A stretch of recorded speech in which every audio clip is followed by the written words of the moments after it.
The Bo-Katan don't- show. That's exactly what I Bo-Katan was show. going to say. That's right. Welcome to the Yeah. review of the Bo-Katan show on Necro's channel, where we review most pop culture and interesting sci-fi stuff. So, Mandalorian season 3, episode 4. The Foundling. So let's start off with a spoiler-free review of the episode. So do you want to go ahead, Necro, and tell me what you thought of the episode without spoilers to begin? I would have to say it was pretty good for a Bo-Katan show, in which Mando took not only the back seat, but the shut up and be quiet while I'm driving back seat. A little bit of that, eh? Yeah, pretty much. Yeah. Did he say 12 words in this episode? I'll be surprised if he did. Yeah, again, it's supposed to be the Mandalorian. He's the title character, and we're not really getting the Mandalorian like we used to get the Mandalorian in season 1 and 2, which were, I thought, they weren't all, smash bang, knock it out of the park home runs, but it was an engaging series that kept me coming back week after week. Now, this is not to say that we don't like Bo-Katan. We do like Bo-Katan. We do like Katie Sackhoff. She's got a very good range. She's a pretty good actress, I'd have to say. We all know her as Starbuck, and she did very well as Starbuck. Yeah. And she's doing well as Bo-Katan, but this is not the Bo-Katan show.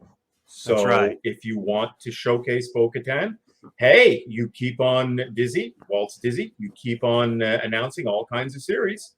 Please make a Bo-Katan series. Go right ahead. Well, I think the time for that has come and gone. I think so too, but it's not like I'm not going to watch it. If they bring one out, if they bring a good one out, I mean, if they bring out more rubbish like they brought out with what were the last two that we got? Obi-Wan, and what was the other garbage one? Not Andor, but the other one, Boba Fett. Boba Fett. Yeah, that was pretty bloody ordinary, wasn't it? Not fun to watch at all. So I mean, this is at least better than that. And my spoiler-free review echoes a lot of what you're saying. There's a lot of pointless stuff going on in the show, a lot of eye candy. So I was engaged by a lot of the eye candy. But when you step back and think about the decisions that are being made by some of the characters in the show that lead them into these scenarios, you think that's not a very reasonable let's say, way to proceed. Yeah, if that makes sense, with strategic decisions and decisions on, where we're going to put down our roots, etc. So then, I think professionals would call that filler. This episode was basically filler. I mean, we had a little bit of character development. Yeah. With a lot of filler. So, and the character development was not our main character. Yeah, I mean, you're buying junk food here. This is like a junk food episode. Yeah. Now, I'm not going to say this episode is crap. Far from it. I'm going to say it could be better. Yeah. I mean, did I enjoy it? Was it a nice diversion? Okay. Is it high-end Star Wars? No. You want to see high-end Star Wars? Watch the first 3 movies. A New Hope, The Empire Strikes Back, Return of the Jedi. Or what's this one called? I don't remember what this Baby Yoda. That's his name. His name is Baby Yoda. Now, I found this particular scene quite engaging. I was curious as to what was under these actual stones that are moving. Yeah. So we've got a little crab type creature underneath, arthropod. Oh, hang on. Spoilers. Spoiler alert. Let's start without a spoiler. Okay, sorry. There may be crabs underneath it, or there may be little spiders underneath it, or there may be humans with 4 tiny legs underneath it. We don't know. Maybe they're just rocks. It could be. It was once a knight. This is a suit of armor. These are actually all helmets. And it was once a knight who's had both arms and legs cut off and says, "It's just a flesh wound." It's just a flesh wound. I've had worse. How about you? Yeah, I found this scene exceptionally engaging. I found it really cute, and they had done an concept artwork that they showed at the end of the episode. Yeah. Okay, let's get into our spoilers review now, shall we? So from here moving forward, we'll talk about specifics in the episode, and spoilers are in front of you. So if you don't want spoilers, get the heck out. No. Anyway, we got a few hermit crabs here. So he's again. Grogu is playing like a child would play, a very young child would play. Fascinated by, I guess the local fauna. And old Mando, this is one of the few times he gets some lines, and he walks up, and of course grabs Baby Yoda, says, "Time to stop playing and let's get to training." And I can relate to that. I got a few young kids, and they're about that age too, where it's time to start getting into some real world stuff. So there's a little bit of a sparring match between Grogu and one of the other of the young kids. I think it's the kid who just took Foundlings. that Just got pledge. his helmet. Yeah, just got his helmet at the very beginning. Was nearly eaten by a crocodile. What did you think of the whole training sequence? Well, look, I thought that if we didn't establish that Grogu had trained for nigh on who knows how many years at the Jedi Temple, I would have thought this is a Mary Sue moment, right? I mean, he's pretty much older than everybody here. That's right. Yeah, he's 50. Yeah, bang on. So why can't the bloody thing talk yet? And why can't he be self-sufficient? And we get a little bit of an insight as to why that is later in the episode when we share in a little bit of his trauma. Now, I thought that was really good. Yeah, I really liked that. Yeah. So I was very surprised to find out who the Jedi that protected him was. Yep, Ahmed Best. None other than Jar Jar Binks. Jar Jar Binks, yeah. Now, some people hate Jar Jar. I thought he was great. I liked him. I mean, let's get real. In the original, 3PO and R2 were very cute and hilarious. They made me laugh my head off as a 7-year-old. Right. So that's what Jar Jar was for. Jar Jar was for the children. Okay, he was a little bit of comic relief. Was he a bit overdone, a bit ridiculous? Yes, but not ludicrously ridiculous. Yes, he was ridiculous, but was he ludicrously ridiculous? Not for a Star Wars. You do have your characters that are, a little bit irreverent. It was originally 3PO and R2. It became the Ewoks later. They were supposed to be super cute. That's always been part of Star Wars, super cute. And here you've got Baby Yoda. Tell me, how cute is that? Yeah. A lot of people dislike it. Yeah. A lot of people dislike Baby Yoda now, and they think he should be off with Luke training. And this is something I think we've mentioned before, that you could have had season 3 of The Mandalorian being the Mandalorian going back to his bounty hunting type of trade while becoming proficient with the Darksaber. You could have even had him hanging out with Luke and with Baby Yoda, learning to become proficient wielding the Darksaber from somebody who knows how to wield a lightsaber, being Luke Skywalker. Really good, yeah. That would have been excellent. That would have been fantastic. Yep. You could have had Grogu completing his training with Luke Skywalker. Instead, we've got Jon Favreau and Dave Filoni saying, "Oh yeah, Grogu has been with Luke for 2 years." Well, they kind of had to. Apparently, Grogu being taken away from Luke was a Commander Kathleen Kennedy decision, apparently. No, she wouldn't do such a thing that would damage a property. Why would she do such a thing? Well, in this case, it would have to be a good call in terms of the bottom line, because what's selling for Disney? Baby Yoda. Yeah, that doesn't make sense, because if you continue to have Grogu with Luke Skywalker and the Mandalorian, you could still merchandise the stuff. Maybe. If we go back 2 or 3, well, I mean, this show has been 2 years in the making. And we reckon that this is 2 years because of what they did, the monkey wrench that they threw in the works when they fired Gina Carano, right? Oh, man, so, is that ever stupid? What a stupid move, just based on political motivations. And I think we've, again, said before, you want to get political in your business, you're going to lose half your audience in the United States. Because customers. Half the people, that's it. And half the people vote one way, half the people vote the other. That tends to be the split. If you as a political party have 51% of the vote, you're doing really well. So you look at that, you look at what happened, and Disney decided to get political, and then they decided to double down on their politics. And it's kind of like, and then they're surprised that they're losing customers and subscribers. That's right. Big shocker. Whoa. That's right. We're losing people because we decided to be super political and push it. Yeah.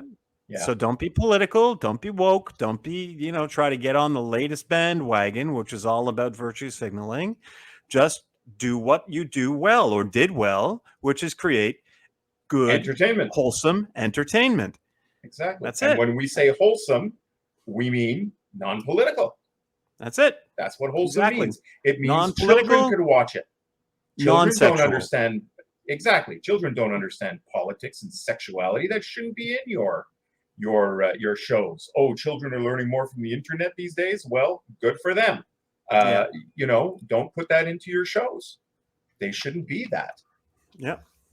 There's you know, if you call it wholesome.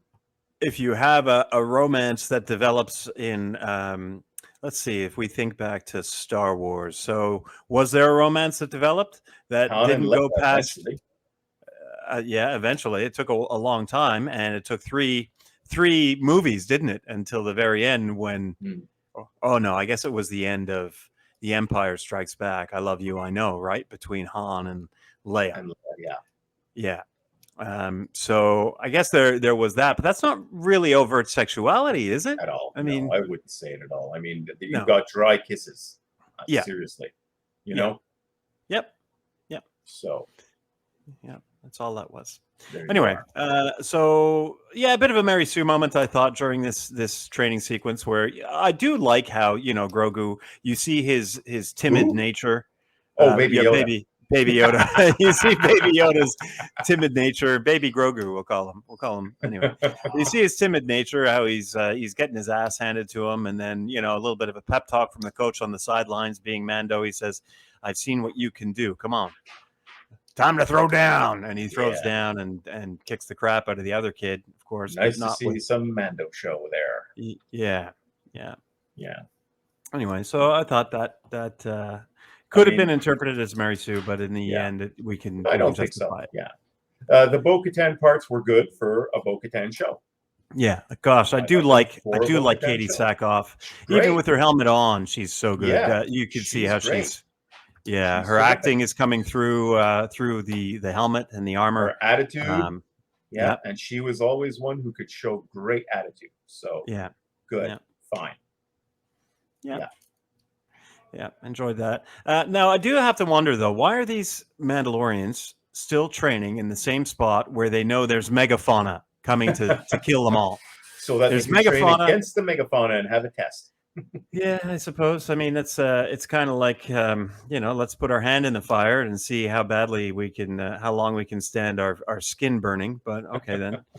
It's not. It would make sense to me to maybe move to well, I guess maybe the megafauna is keeping other people away from the planet, but maybe if you're gonna, it was a pretty good fight against the pterodactyl analog.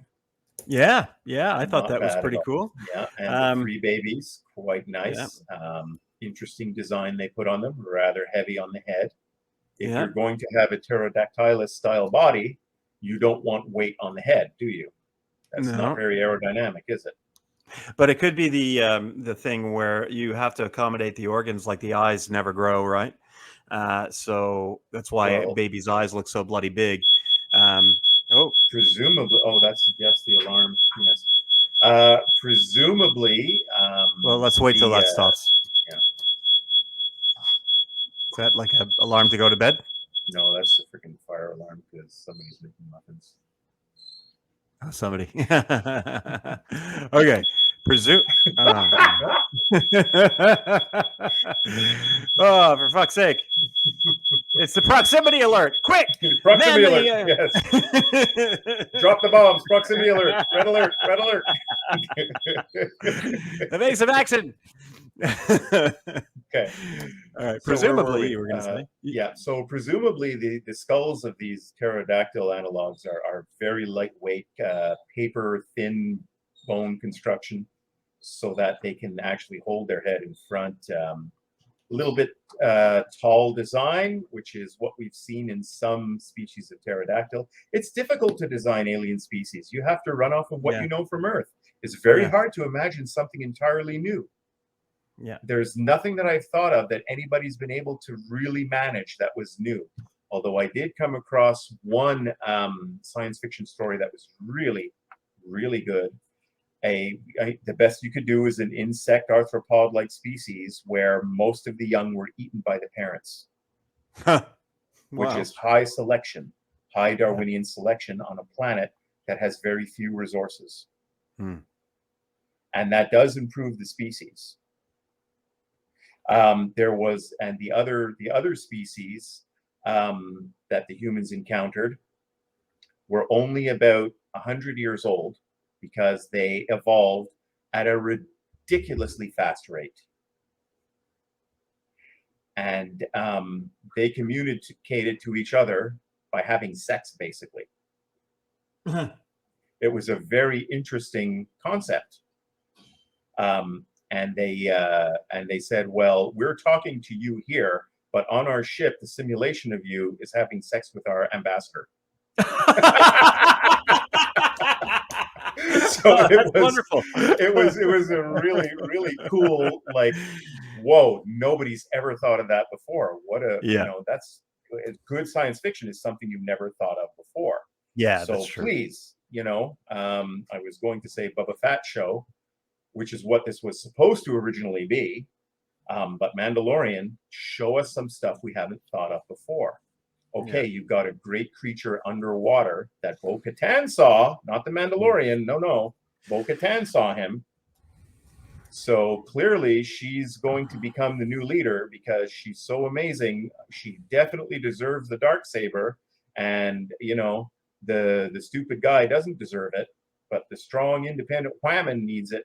Needs to be getting that Darksaber off of him so she can lead all the Mandalorians.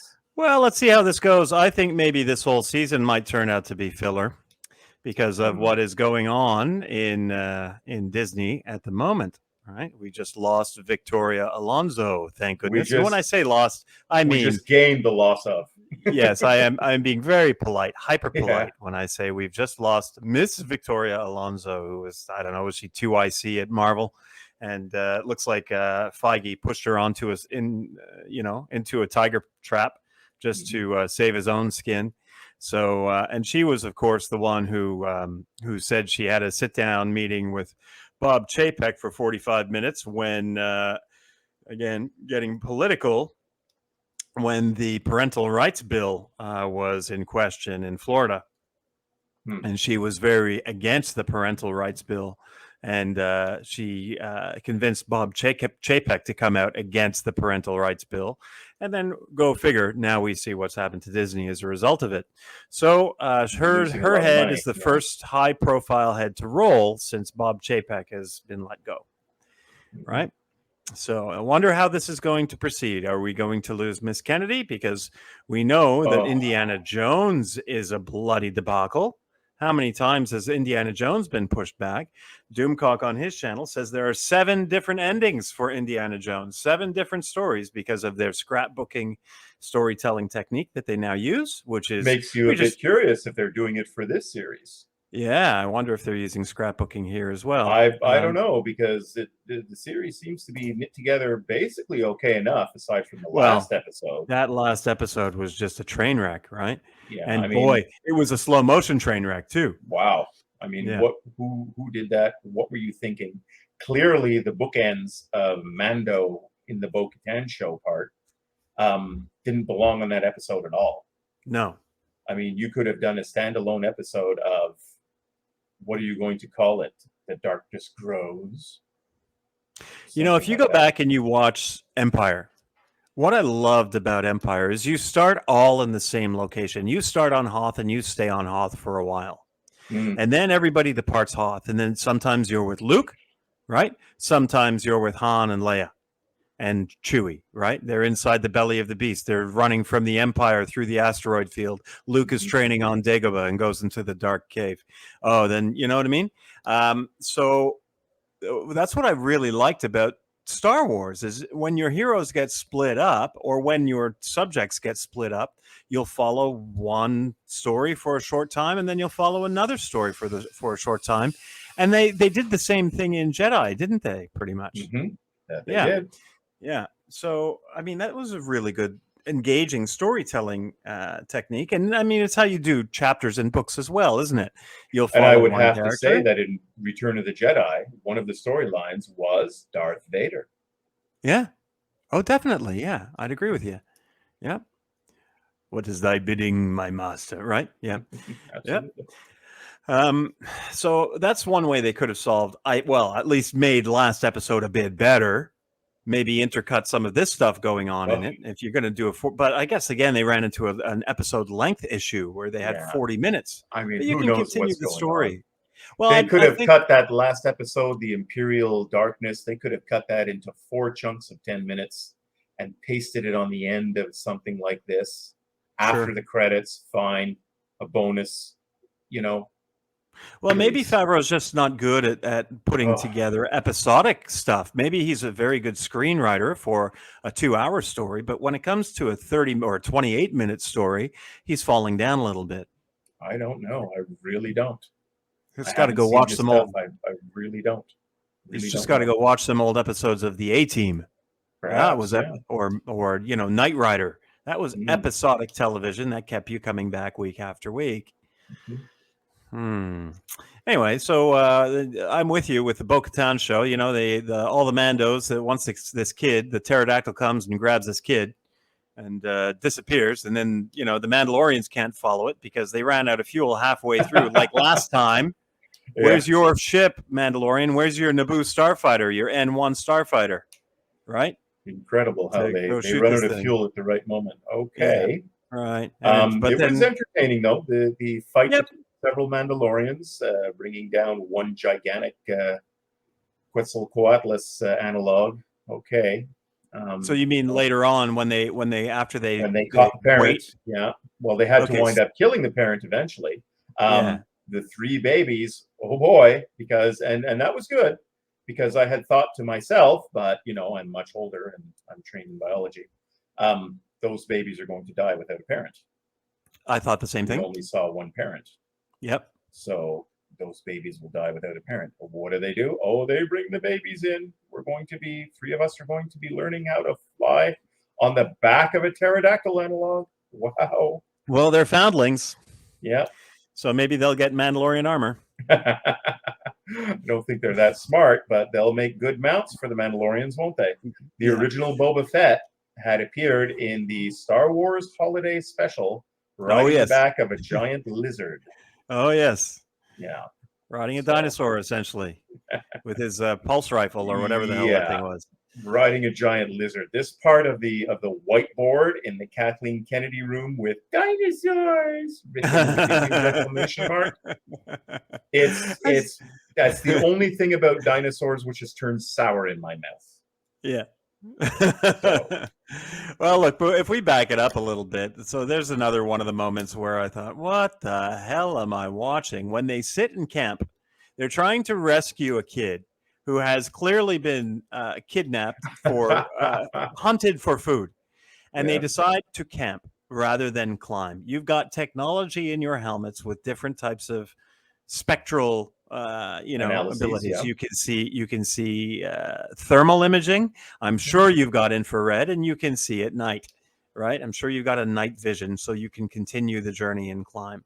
You camping overnight just so we can get through how Mandalorians eat. Too true. Because that's essentially it. How do you eat? Oh, we all go find a spot where nobody will see us. Then we take off our helmets. Then it's going to be fabulous. Bo-Katan gets to do it at the fire, and Mandy has to walk away with everybody else. So he's no better than all the other man. You're the head of the hunting party. You can stay at the fire. Oh, you're so great. Anyway, so I can see some of Kathleen Kennedy's story group in this having their hand in for this somewhere. Sure. So hopefully they get the axe sooner rather than later. I'd rather have no Mandalorian for another 2 years if we get good writing. And that's another question I've got. So we've been away for 2 years, and this is still the shit you're giving us. What have you been doing for 2 years? Too true. Yeah. Anyway, so I question, like as a parent, right? If my kid was in danger, I would not rest. If there was any possibility, there would be no rest at all. There would be rest at the point of exhaustion only, and they were not exhausted, right? The fight continues until one of us drops. I will keep my antagonist awake as long as I can stay awake. Right? His father's at the fire, but we're going to rest until tomorrow and go at first dawn. Maybe he'll be alive then. Maybe he's not. Maybe he's getting crunched and digested right now. Yeah. By the gizzard of the monster. Which is basically a sack with rocks and right, isn't it? Don't they eat horny protrusions? Protrusions, which are a lot looking like the original Sarlacc. Right. Horny bits that come inside. The problem that birds have to solve is that teeth are extremely heavy. So when they have beaks, which are a lot lighter, they can just bolt their food, swallow it, and let their gizzard go to work doing the chewing for them. Yeah. Now, it's not just birds that solve this. Crocodilians and alligators solved it. Well, crocodilians, which alligators are from, had solved that too before the dinosaurs ever appeared, pretty much. The crocodilians are basically dinosaur uncles. And they also have a gizzard. So I don't know how early it appeared, the gizzard. Yeah. But yeah, for whatever reason, non-flying crocodilians have them too.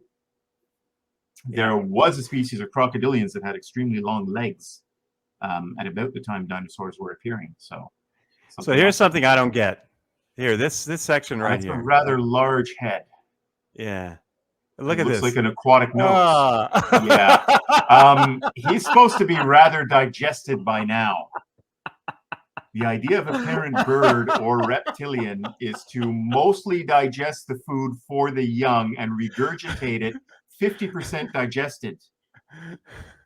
So I'm guessing this kid has been in here for what, 24 hours? He's been in for quite a while, right? He's been in overnight. That's at least 8 hours of oxygen inside that helmet.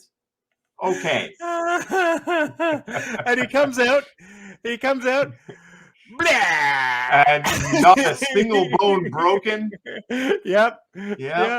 Wow. Oh, let's drop that thing. Let's drop it and pick it up. And then later on, carrying him around in our feet all night, and I put him in my mouth just to show you where it comes from. Really. And later on, the dad asks him, "How are you?" And he says, "I'm fine."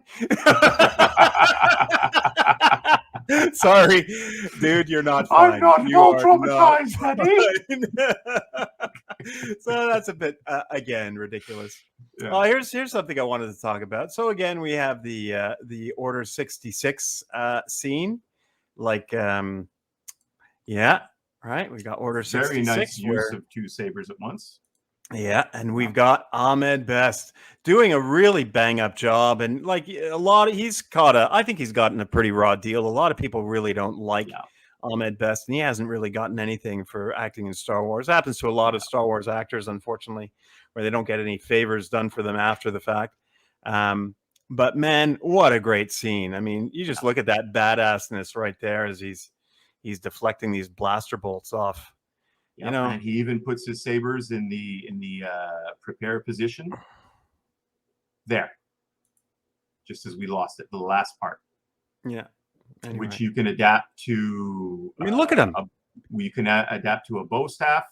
You can adapt to a pair of nunchaku. So yeah quite good. Nice. Fantastic. So whoever worked with him here worked with him a fair amount of time, and he pulls it off well. Really well done. I hope we see some more of this character. I hope he gets a name. I hope he gets an action figure. That's something I think collectors would definitely buy. I really like how ornamental his robe is. I don't know if you saw it, but he's got a lot of embellishments on his robe. But be very happy to find out about his stories before Order 66, because, of course, at Order 66, all the Jedi are supposed to have been hunted and killed. So when they keep introducing people like Kanan Jarrus and who else was there? There was a gray Jedi, I think, in Knights of the Old Republic. I thought this character might have been someone from Star Wars Rebels. I haven't seen him before. No? Okay. I haven't heard anything about it before. Kanan Jarrus was one of the old Jedi from Star Wars Rebels that like he was a Padawan at the time of Order 66, right? If they want to race swap Ishu Shane John, I'll be fine with it. Oh yeah, I mean, race swapping is not a big issue if you've got somebody like Ahmed Best taking over. If you're doing it just for the sake of doing it, that's different. But here we've got an actor that we're giving a cameo to that deserves it, right? Certainly. Yeah, certainly. So, and furthermore, I don't agree with the term race. There's one race. It's called human. Yeah, it's if just I've got the skull of Ahmed Best, and you've got my skull. You can't tell what so-called skin color we are. Yeah. Okay. So You're a all human. it is melanin. That's all it is, right? There you go. Yeah. Either you grew up in an area that had a lot of sunlight, or you grew up in an area that didn't have as much. So we get Grogu or Baby Yoda and the armorer. I thought her name was Paz Vizsla, but that's Mandalorian Jon Favreau is Paz Vizsla. Oh, he is? Okay. Yeah, that's Mandalorian Jon Favreau, that one. So she's making him some armor. She makes him a little chest plate, and she says, "You're going to grow into this." Cute. And this is when he sees the process of the armor making with the bright, shiny lights and the sparks and all that. That's when he starts to remember Order 66. So it's, I guess, something for the future to either look forward to or not. And while we're on the construction of armor, later on, we see that Bo-Katan has lost her pauldron, her right shoulder pad, I guess you'd call it. And so the armor makes her a new one. And they said, there's a Boba Fett behind her. Oh, look at that. Yeah. They said, what sigil do you want on it? And she says, give me the mythosaur. Oh, why do you want the mythosaur? And she admits that she saw a mythosaur. And so at first the armorer says, oh, visions are it's a good vision to have, or something like that. Right. And then she tells her, no, I saw it in reality. And then, do you think she believes her? Hard to say, eh? Yeah. All she says is, this is the way.